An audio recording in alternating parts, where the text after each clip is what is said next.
Hi, Catherine here with Circle Art Designs.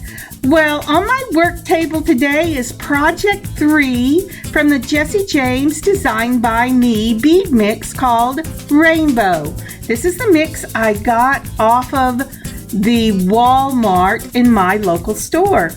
I love this mix and I love the colors I pulled for this mix. Project 3 will be a lasso necklace. So let's look at what we're going to use and get started. Now for fall, I'm always trying to start with a clean table so that you can see this beautiful glass piece I have on my table. It says, "Give thanks to the Lord," and I am thankful to be here with you this week. It's been a crazy week, and this is the first time I have sat at my work table. So let's go ahead and put on our mat, and we're going to head and put the pins in so I can tell where my hands are going to go, and adjust the lighting and the camera so that we can share together. I am always surprised when I edit these and I go, look at that, my hands have fallen off again, and I was so sure I had them exactly where those pins were. This week when I was working on that, I thought, oh, wait a minute. When I lift my hands up so that I can see it better, then I kind of get out of frame sometimes.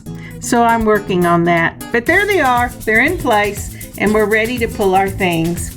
This is to remind me that this is the Design by Me by Jessie James, and it's the Rainbow Mix, and it is, at least where I live, at the Walmart in their bead section. I was so surprised and so happy. Okay, so I poured out the beads that I have chosen from the mix for this project, and they are wonderful in yellows and gold yellows. And we're going to start with something from my own stash. This is a closed frame, 1 inch in diameter circle. I used that because I did not want it to pull apart. Next up will be the caged crystal beads from the Jessie James mix. These are lovely. I'm really looking forward to working with them. And we have these faceted glass drops that are also from the Jessie James mix. They're really a nice size drop, and they're in that lovely yellow gold or gold yellow. You see them fall. I can hardly wait. Then up, I'm pulling these canary yellow beads, faceted glass beads in the opaque that are also from the Jessie James mix. I got 4 of them, and they are just lovely. I just love these fall colors.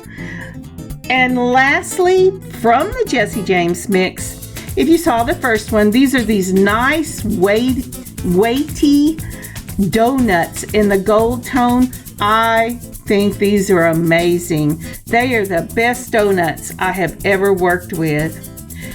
From my own stash, we're pulling a 0.5 millimeter waxed cotton cord in gold. Also from my own stash, I am pulling a 3 millimeter crimp. You're going to need 2 of those, and I got these crimps off of Amazon, and they are perfect for this type of project. And again from Amazon, I will be using jump rings and the mix that I got in gold. Now you're going to need a crimping for this and some scissors to cut that cord. And you might need chain nose pliers, but not right now. So the first thing I'm doing is I'm measuring out my cord. I want it to be a little shorter than 30 inches. This is going to be a double cord, and it's going to wrap around the neck, and I want it to be long. So what we're going to do is we're going to do 30 inches and then 30 inches and fold it in the middle, putting the ends together, and we're going to put this waxed cord right on the frame. And I'm sure if you've ever worked with any kind of craft, you've done this where you've put it through something and you put both ends to the little loop you've left on and then just pull it down tight.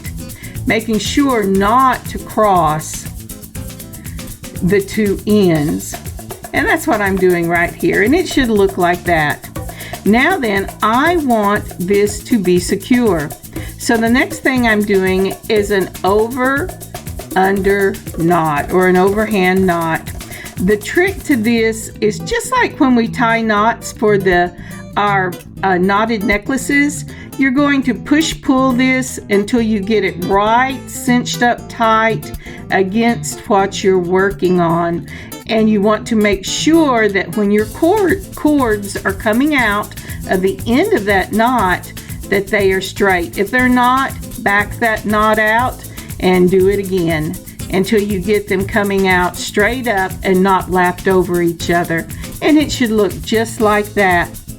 Now then, I'm going to take that 3mm crimp, and I am going to put a crimp right up against that. You say, well, you have a knot.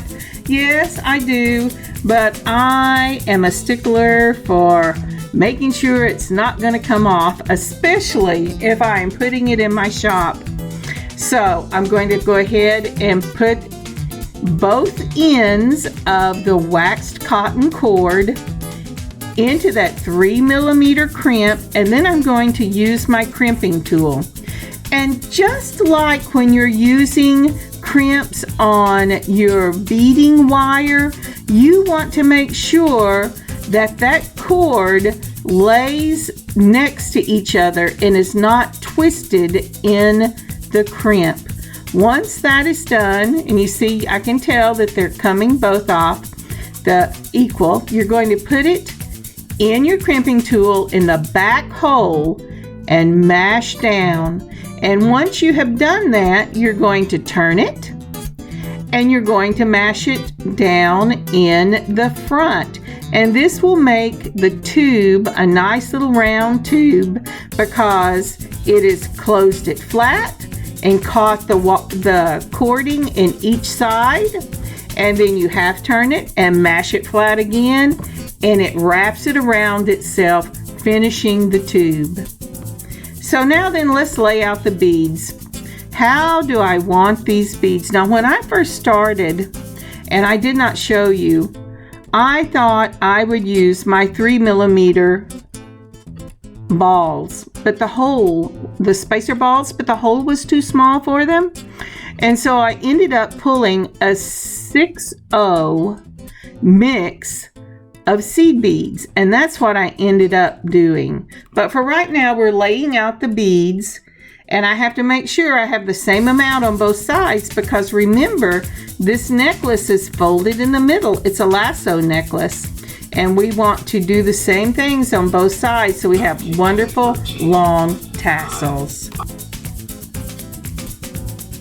Sorry about that. I had some bleed through from when I was recording.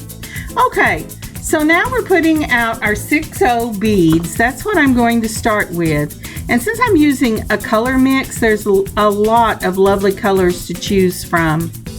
So I'm putting on a green, I believe. But you know, any in this mix would be beautiful with these lovely yellows and golds. But I'm going to put the seed bead on. There we go. And then my next one will be the canary yellow round faceted glass bead. Now at first it gives me a little trouble. Sometimes one hole is bigger than the other and I have no idea why, but it'll go in one space when it won't another, and then sometimes you have to cut it to a point, and I think that is what I have decided to do. And there it goes. Okay, so it is a 6/0, your canary yellow, then that lovely donut. Isn't that pretty? And then we're going to put another one of the canaries and another of the beautiful gold or yellow, it's really gold, donuts. Now if you notice, when I started this one, it has debris in the hole, and a pin just stuck through that, and move it up and down and it will usually open it right up. So let's see if we can get it on this time. While we're putting this on, if you would take a moment and please like and leave a comment for this video, that would truly be amazing. And if you wanted to share this video, that would be awesome. Thank you so much. Yeah, where this hole had a little issue, it's got a little burr, and that's why I'm off camera a little bit saying, come on. Now, one of the things I have tried before is what I'm doing here. I'm taking a piece of masking tape and I'm gonna cut that thing down to a point like a needle and see if it'll go through. Sometimes it works, sometimes it doesn't. I ended up cutting the end off of this and then just working with it until I got it through the bead, because remember, because I'm using this mix, I only have so many beads to work with. But this is a way that works. Sometimes it did not work this time. You just kind of have to try it till you figure out what will work. I was afraid to set this thing on fire and make a little wisp off of it. But if you notice there, you can see where I took my scissors and cut it at an angle, and then I was able to get it through. So in goes the donut.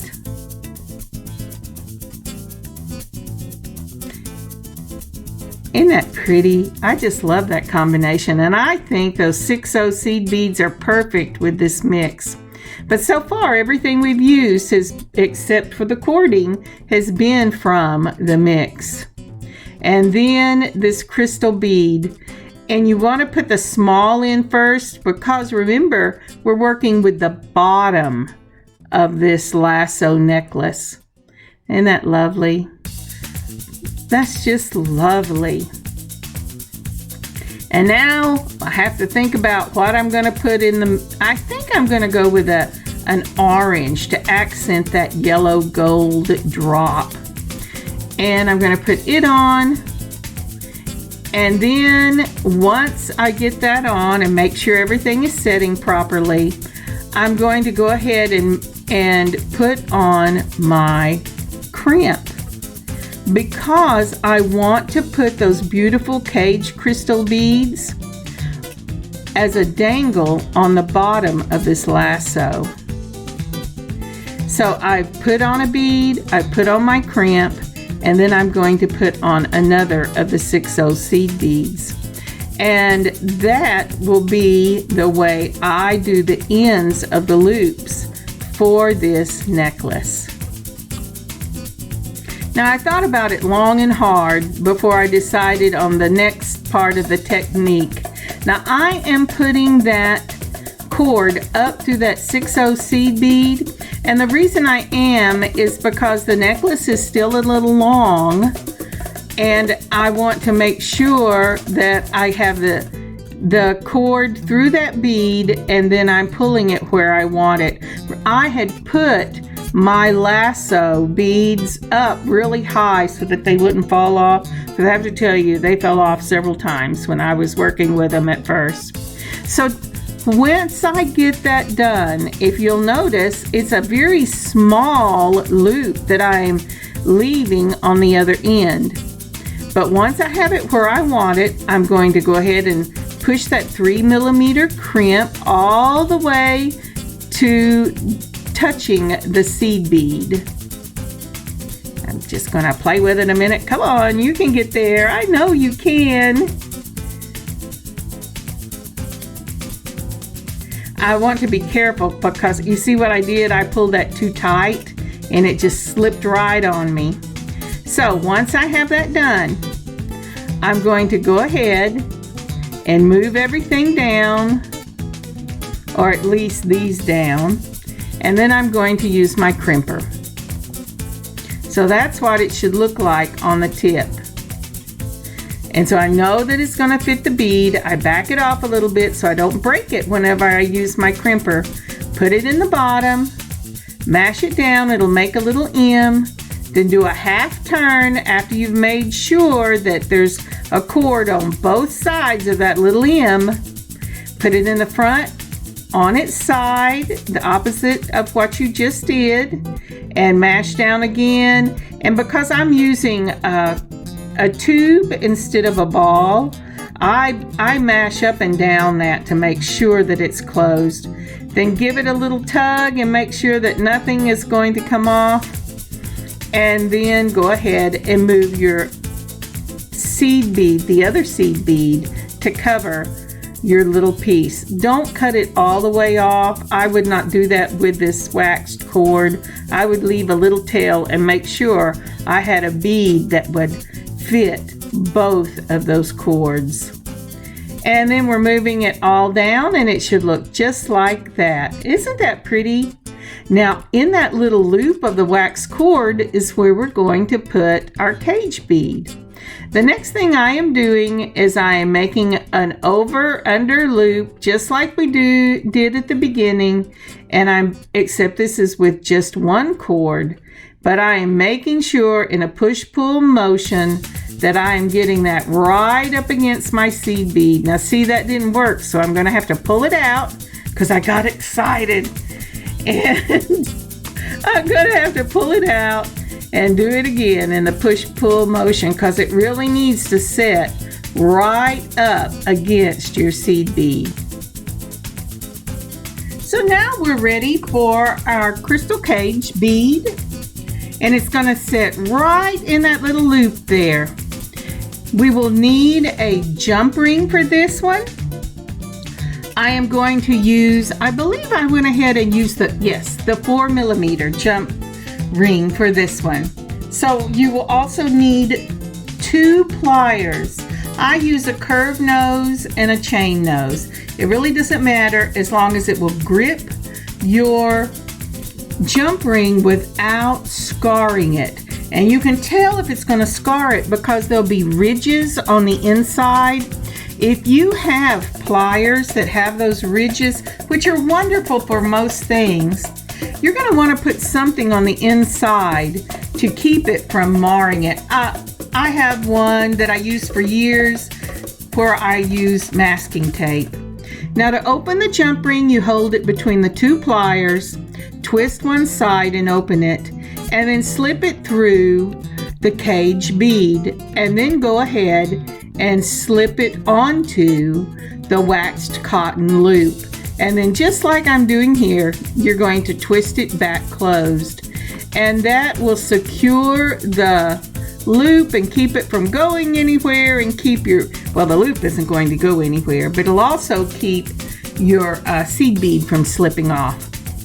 So now I'm doing another one of the little over ties. You do not have to do this.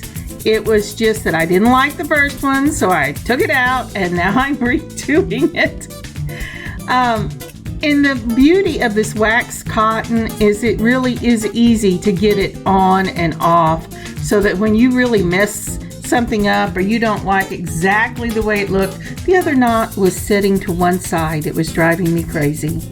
Then you can just back it up and start again.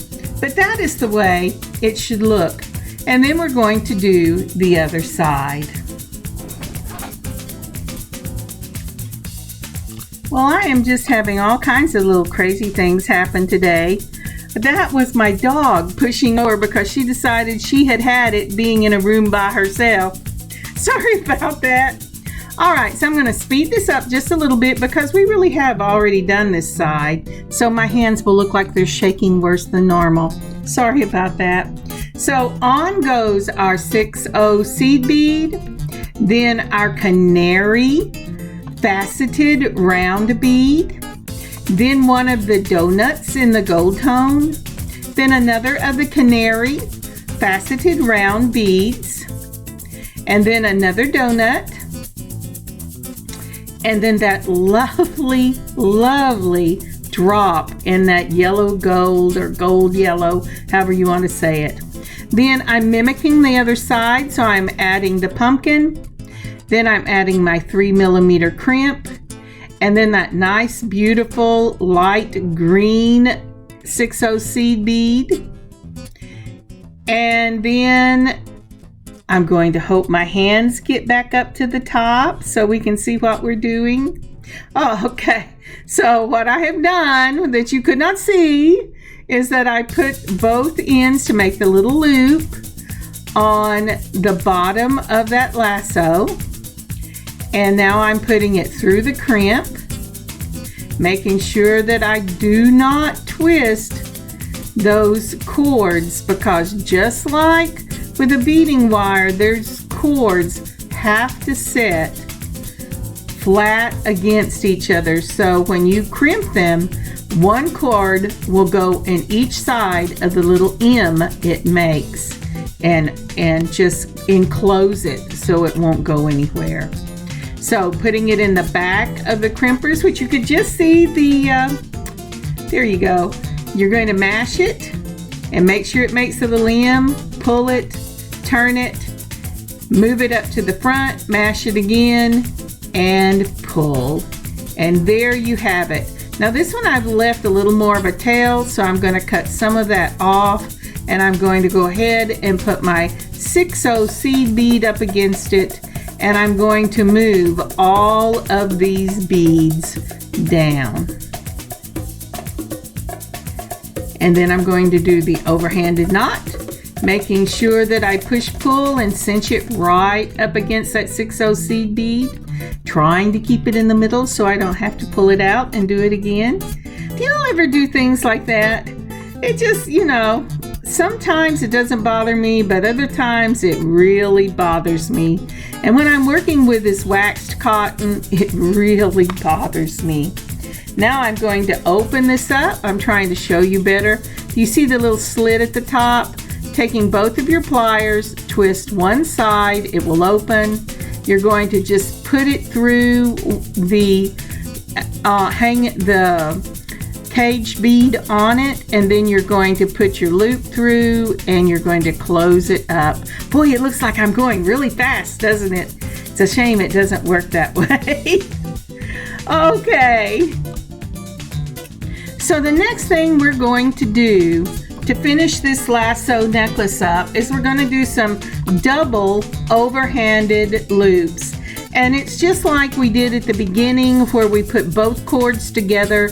We made sure they were laying flat and we tied the little overhanded knot in it.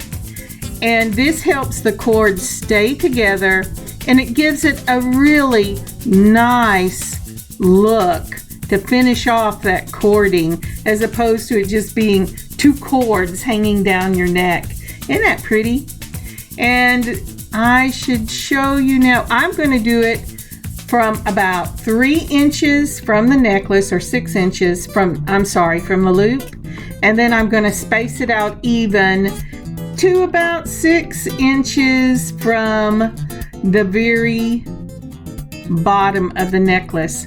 I also made sure my necklace, both of them were hanging kind of one lower than the other, because I really like that look.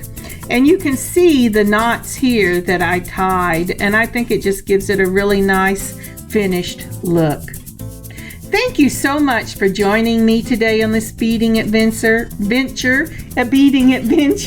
I have really missed y'all this week.